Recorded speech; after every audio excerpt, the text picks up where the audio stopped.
São mais de 2.000 metros quadrados de extensão, uma tecnologia de ponta, mais de 1.100 espécies armazenadas. Estamos falando do Banco Genético da Embrapa, uma das maiores coleções de recursos genéticos agrícolas do mundo. Para te apresentar o que podemos chamar de fio de esperança para o futuro, viemos a este prédio em Brasília.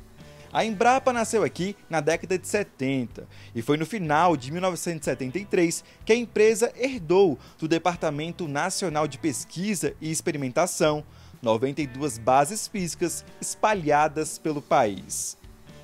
Voltando ao banco, nele tem sementes, mudas, amostras de DNA, esporos e estruturas capazes de gerar vida ou de transmitir características genéticas que garantem a segurança alimentar do Brasil e do mundo.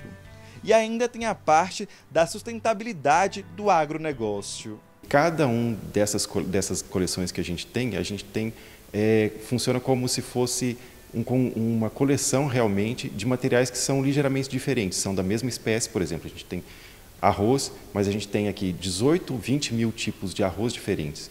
Então, cada um desses tem uma característica que é interessante para a gente agregar ao material que é cultivado pelos agricultores e que vai chegar à mesa da população. Então, a gente tem, por exemplo, arroz que é resistente a uma doença, mas, por outro lado, ele é pouco produtivo. A gente tem um arroz que é tolerante à seca, tolerante a encharcamento, tolerante a altas temperaturas. Mas ele pode carregar também outras características que não são interessantes. Então, nosso trabalho é reunir todo esse material, a gente leva para a pesquisa vai fazer cruzamento entre esses materiais até que a gente chegue a uma cultivar que congregue todas essas boas características e a gente consiga eliminar grande parte dessas características ruins do material. Então, com isso, a gente tem material produtivo, então a gente vai ter uma grande produção de grão, por exemplo, no caso do arroz. A gente vai ter o agricultor ganhando mais recurso e conseguindo produzir a um custo mais baixo, isso chegando também ao consumidor de uma maneira, a um custo menor. Então, isso a gente sempre garante que a gente tenha materiais ricos, né, do ponto de vista nutricional, tolerantes a doenças, o que a gente faz com que a gente possa diminuir a quantidade de defensivos agrícolas aplicados. Então, a gente tem todo essa parte ambiental, de sustentabilidade ambiental agregada a esse trabalho. E o final, né, o objetivo final é ter que o consumidor, que a população, seja do Brasil ou do mundo, tenha disponibilidade de alimento no seu prato, né? Todo o material daqui é contado, identificado e armazenado. Os profissionais da Embrapa fazem o controle. Essa máquina, por exemplo, tem a função de contar semente por semente do que será armazenado pelo laboratório. E com a ajuda da tecnologia, conseguem conservar as plantas e as sementes que vivem centenas de anos. Este é o cofre da agrobiodiversidade. Aqui são armazenados recursos que serão utilizados em estudos e também no desenvolvimento de novas tecnologias. Nesta câmara fria, por exemplo, as sementes são preservadas em saquinhos, a menos 20 graus Celsius. Aqui a gente tem diversas tecnologias que a gente usa para conservar espécies de plantas, por exemplo. Então, a gente tem desde a conservação de sementes, então a gente faz a secagem dessas sementes, a gente consegue reduzir a quantidade de água que tem dentro da semente e faz o congelamento delas. Então, esses dois tratamentos que a gente consegue maximizar, né, manter essas sementes vivas por muito tempo. E quando a gente fala assim, muito tempo, a gente está falando em centenas de anos. Então, a gente consegue ter sementes vivas aqui, com capacidade de germinar e gerar uma planta nova há 100 anos dentro de uma câmara fria, né? Só que tem um problema, algumas espécies a gente não consegue conservar na forma de sementes. Quando a gente faz esse processo de secagem e congelamento, elas acabam morrendo. Então, são as espécies que a gente chama que possuem as sementes recalcitrantes ou intermediárias. Então, a gente precisa de outras tecnologias para conservar esses materiais. Então, aqui a gente tem a parte de conservação in vitro, onde as plantas ficam vivas dentro de tubos de ensaio, né, crescendo normalmente.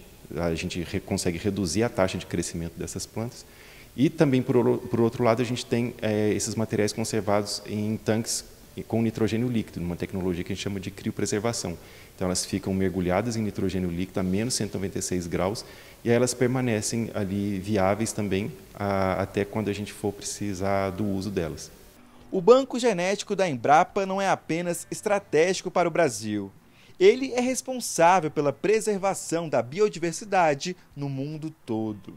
As sementes armazenadas conservam espécies, sejam agrícolas, florestais e aquelas que dão mais cores ao mundo, as ornamentais. Na coleção, plantas como feijão, arroz, milho, soja, mandioca e espécies nativas como caju. Tem também material genético de animais bovinos, ovinos, que são ovelhas e carneiros, e aves, além de micro-organismos fundamentais para o controle biológico e a saúde do solo. A Embrapa está preparada para as mudanças climáticas. A agricultura está entre as que mais sofrem com as variações. Para aguentar, é preciso um material forte que tolere essas mudanças. Estabelecer prioridade é uma coisa complexa para um banco como esse aqui, que a gente conserva aqui mais de 1.100 espécies diferentes. Então, a nossa prioridade é o que a população brasileira, a população mundial vai demandar da gente. As mudanças climáticas estão afetando a gente já desde hoje, a gente está percebendo isso, né, claramente nos últimos anos. Então, a agricultura vai sofrer muito com isso, né? Então, a gente vai ter sérios problemas para produzir a mesma quantidade que a gente produz hoje ou as mesmas espécies nos mesmos locais que a gente produz hoje.